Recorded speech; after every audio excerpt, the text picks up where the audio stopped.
आस्ते कदम आस्ते कदम आस्ते कदम। महाराज गणपती गजपती अश्वपती भूपती प्रजापती सुवर्ण रत्न श्रीपती अष्टवधान जागृत अष्टप्रधान वेष्टित न्यायालंकार मंडित सशस्त्र शास्त्र पारंगत राजनीती धुरंधर प्रौर प्रताप पुरंदर क्षत्रिय कुलावतंस सिंहासनाधीश्वर महाराजाधिराज श्रीमंत योगी श्री छत्रपती शिवाजी महाराज की छत्रपती शिवाजी महाराज की हर हर हर हर जय भवानी जय भवानी तुमचं आमचं नातं काय तुमचं आमचं नातं काय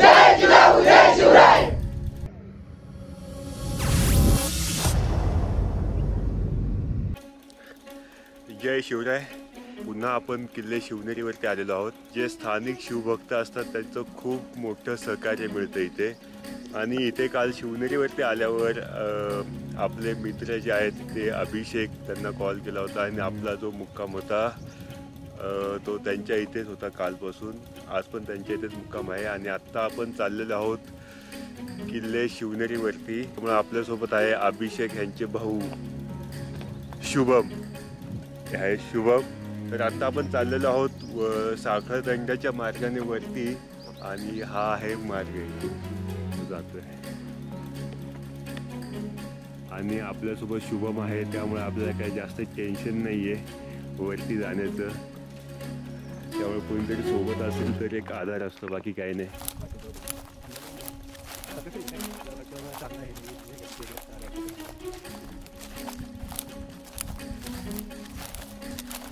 तर आत्ता आपण चाललेलो आहोत ते स्पेशली जन्मस्थळाचं दर्शन घ्यायला, महाराजांचं दर्शन घेण्यासाठी। आत्ता काही पेंटिंगचा काही प्लॅन नाही आहे, कारण की मागच्या वेळेस जेव्हा आपण आलो होतो त्यावेळेस आपण पेंटिंग केलेले आहेत, ते बाईकवरती पण केलं आहे। फक्त आता एक आहे, आपल्याला महाराजांचं जन्मस्थळ आहे तिथून एक आठवण म्हणून आपल्याला एक वस्तू घेऊन यायची तिथं।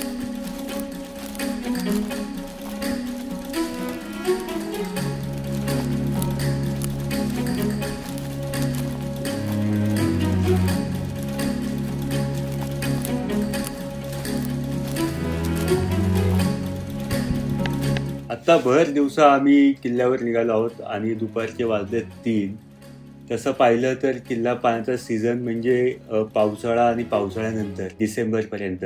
शक्यतो उन्हाळ्यामध्ये कोणी येत नाही, पण महाराजांनी हे स्वराज्य उभं करताना ऊन वारा पावसाची पर्वा न करता हे स्वराज्य उभं केलंय। आणि आपण सीझन पाहून जर का स्वराज्यातील किल्ल्यांना भेटी देत असू तर त्याला काही अर्थ नाहीये। मग जेव्हा केव्हा तुमच्या मनामध्ये येईल तेव्हा तुम्ही येऊन भेट देऊ शकता किल्ल्यांना। आणि कारण की प्रत्येक सीझन मध्ये आणि प्रत्येक किल्ल्याचं रूप हे वेगळं असतं आणि त्याचा अनुभव सुद्धा वेगळा असतो, तो तुम्हाला प्रत्यक्ष तिथे गेल्यावरच मिळेल।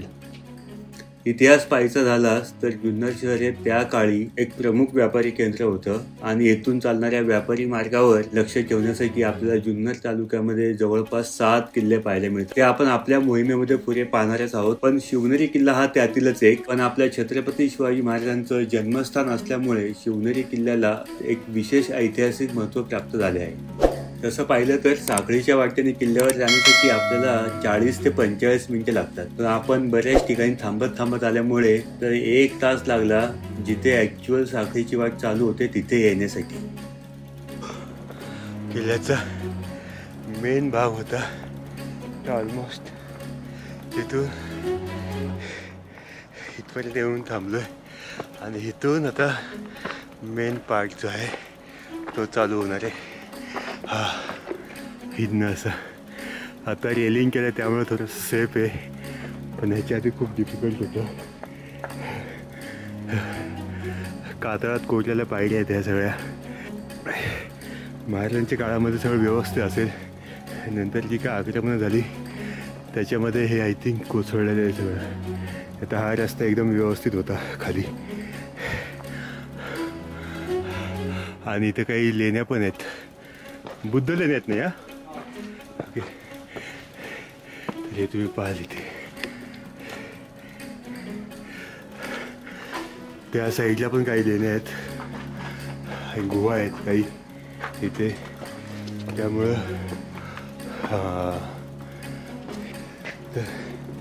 मोस्टली तुमच्यासोबत कोणी लोकल व्यक्ती असेल कोणी तरच तुम्हाला हे अनुभव घेता येईल. नाहीतर तुम्हाला माहिती असेल हा रस्ता तर तुम्ही येऊन हे अनुभव घेऊ शकता. आता आपल्यासोबत शुभम आहे त्यामुळे या सगळ्या गोष्टी पाहायला मिळतात आपल्याला. मंदिर असू शकतं कारण काय ह्याच्या डिझाईनवरून आपण अंदाज लावू शकतो. हे काय इथे कन्फर्म नाही सांगू शकत पण काहीतरी आहे. हो मंदिराचेच अवशेष ते. आय थिंक इथे एक मूर्ती आहे.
आता जो मेन पॅच जो आहे साखळा दंड्याचा जो मार्ग आहे तो आता मेन आपल्याला इथून चढाई करायची. इथून त्याची हा असा आहे. आता हे रेलिंग केले त्यामुळे थोडंसं इझी आहे, नाहीतर खूप डिफिकल्ट होता हा मार्ग.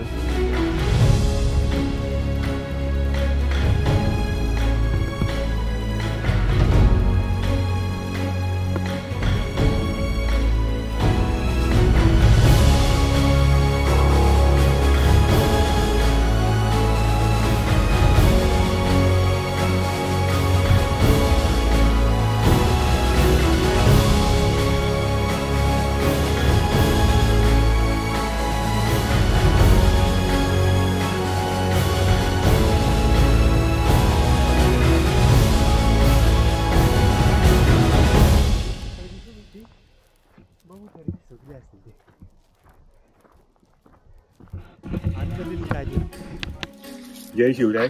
तर आज आपण आलेलो आहोत शिवजन्मभूमी किल्ले शिवनेरी येथे. आणि माझ्या मागे तुम्ही पाहत असाल की अखंड महाराष्ट्राचे दैवत असलेले आपले छत्रपती शिवाजी महाराज यांचे जन्मस्थान माझ्या मागे आहे. आणि इथून आपण एक स्वराज्याची आठवण म्हणून एक दगड घेऊन जाणार आहोत आणि त्याच्यावरती खाली जाऊन आपण पेंटिंग करणार आहोत.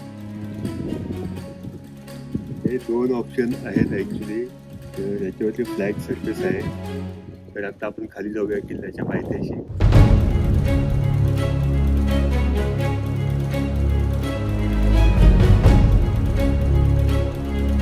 तर आता आपण किल्ल्याच्या पायथ्याशी येऊन एक जागा बघितली जिथून किल्ला व्यवस्थित दिसतो. ह्याच्यावरती आता आपण किल्ला पेंट करणार आहोत आणि हे आपल्याजवळ आयुष्यभर सोबत जपून ठेवणार आहोत. आणि हे नेहमी आपल्याला एक प्रेरणा आणि ऊर्जा देत राहील. तर आता आपण सुरू करूया पेंटिंग.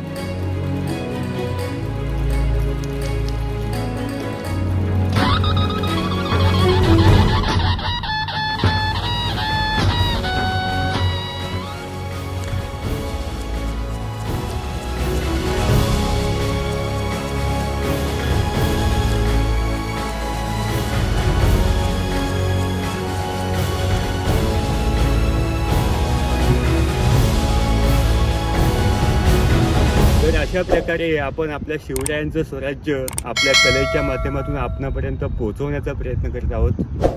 मला आशा आहे की हा व्हिडिओ तुम्हाला नक्की आवडला असेल. चला तर मग भेटूया आपण पुढील भागामध्ये. तोपर्यंत जय शिवराय. जिंदगी तो ऐसे ही चलती रहेगी.